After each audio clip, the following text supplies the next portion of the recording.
continue to have confidence that because of the experience and the, maybe leadership you had going into that? Yeah, so, we just keep talking about taking the next step. I mean, I think one of the reasons that we did well last year, and maybe in particular on defense, is you just really look at the kids that were seniors. I mean, we had that senior class that, there were some good players in there, but you compare them to the past guys that had played forever, it didn't really compare out. But by the end of the season, the Tommy Smiths and J.C. Percy's and the Jarrell Gavins and, the Greg Grimes and Darren Koontz, all those guys had stepped up big time. And so we're really kind of at that same situation there, and it goes down to, I look at Geraldo Boldevine and Aaron Burks, and starting with those guys. I mean, those guys, you look at those guys and you like the way they look. Well, now we need to really like the way they play.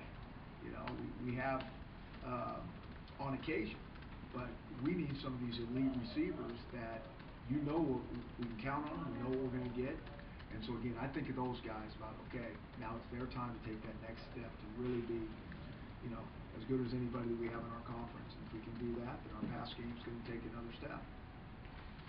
Spring ball knocked off the front page a little bit by basketball. How do you feel about that? I feel great about that. I really do. I mean, it's been awesome. I've been able to go to a couple games and see that Taco Bell arena packed. And there's nothing like it. I mean, the players love it, the coaches love it, but I think the fans enjoy it too. It makes it fun to come to the games, and so it's great.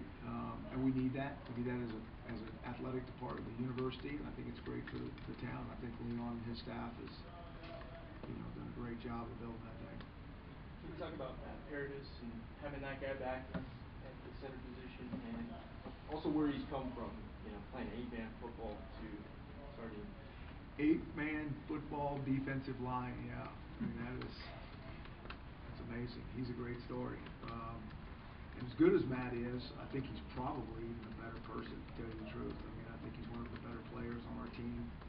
And I think if we took a poll, everybody from coach to players go, he's one of the best just people on the team. So it's awesome when you get a guy like that and you see him have success. He's been an effective player, really the core of our old line in there last year, making all the calls. And so excited for his senior year. He'll have a chance to really do some good things. And great story, no question about it. Last year you used Shane probably by necessity as sort of just the quick hitting stuff around the line of scrimmage. What kind of receiver do you see him being this year? How much more of a complete receiver can he be at his size? Yeah, that's a great question. We'll see. And I think the spring's really big for him to kind of test the waters there. But I know we need him to do more. I know we need him to give him the ball more. And we need to be creative in doing those things. Because we know when we get the ball in his hands in space, he's pretty electrifying. And so everything is a punt returner. It's very, very discouraging. We never got him the ball as a punt returner last year, and we had it lined up. He was ready to go in a couple games, and then they didn't punt, or so it was frustrating looking back on that we weren't able to get him some reps there. But he has as good a shot as anybody to be our punt returner. But as a receiver, all those things, I see him as being a real big part of scoring points. How is he in terms of catching the ball as a punt returner? That's number one for you on that job. Yeah, and so we made progress. We had that conversation the other day. I mean, it doesn't matter what you look like. Once the ball's in your hand, what we really care about that position, you better get that ball in your hands. And but I have confidence that it's just amazing that second year with those guys, with all the reps that he got in practice, let alone practice, what a difference that makes. So the stage is set for him to do some good things. A lot of work in front of him, but I think he knows what he has to do. Brian out there fielding a couple of punts and that kind of thing. How's he doing? What's the timeline on him? Yeah, so Brian Doug's been doing a really good job as far as he can with not being able to practice. I think he's lifting as much as he can in the weight room, and I think he's doing a good job of really helping the new guys that we have, whether it's punt returning or in the secondary. And that's hard to do because he wants to be out there so bad. There's guys compete for his position, and he's out there helping them, and that kind of says a lot to me as a leader of this team and just as a person in general. And that's kind of how our guys do it. But, you know, we're real hopeful we start there in August. He's gonna be ready to go or really close to it. That's the goal. Is he on pace for that right now? Yeah, he is. Yeah, he's done a nice job. You know, we'll see. Are you excited to see this running back group and Jay in particular? I'm excited I'm excited to see the group. I'm excited to see Jay. Again, you know, he did some nice things for us last year, and all the reps that he got and all the film clips that he watched throughout the year, and you know, that backlog that starts to build up and add experience, even though he might not have been the full-time guy.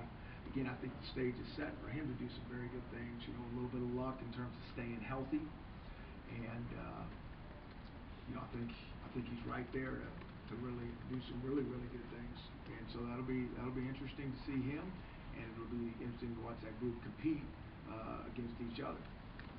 This is you know, year 2 of the NCAA deal with the spring practices, and how much did you notice different last year, losing the three days of contact? How much does that make a difference? It all makes a difference, but I think we don't think like that.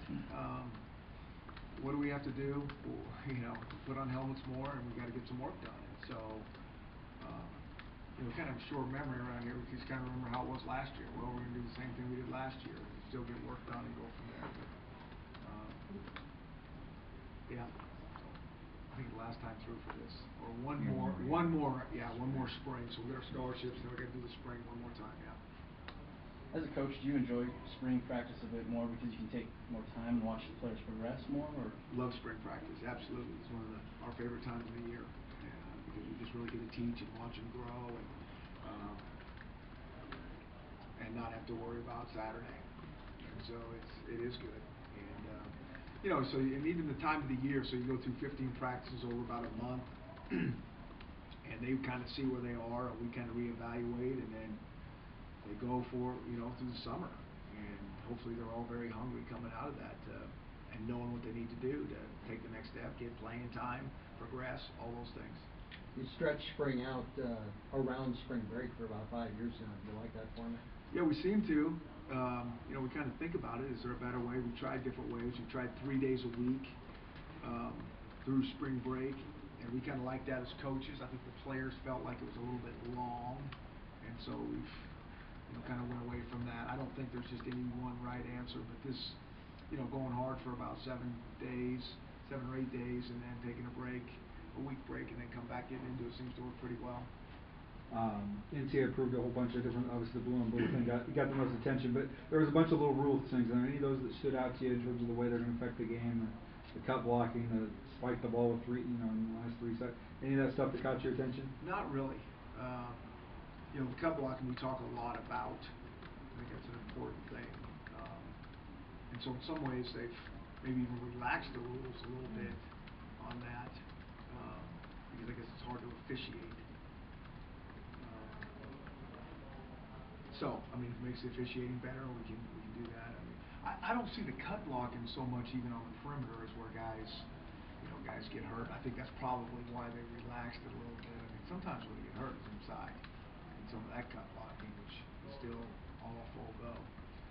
But, you know, they continue to look at making the game safer, which is good. The spiking, that's something that might come up once every 3 or 4 years, but you have to coach your quarterbacks through that a little bit to make sure they're aware of that 3-second rule?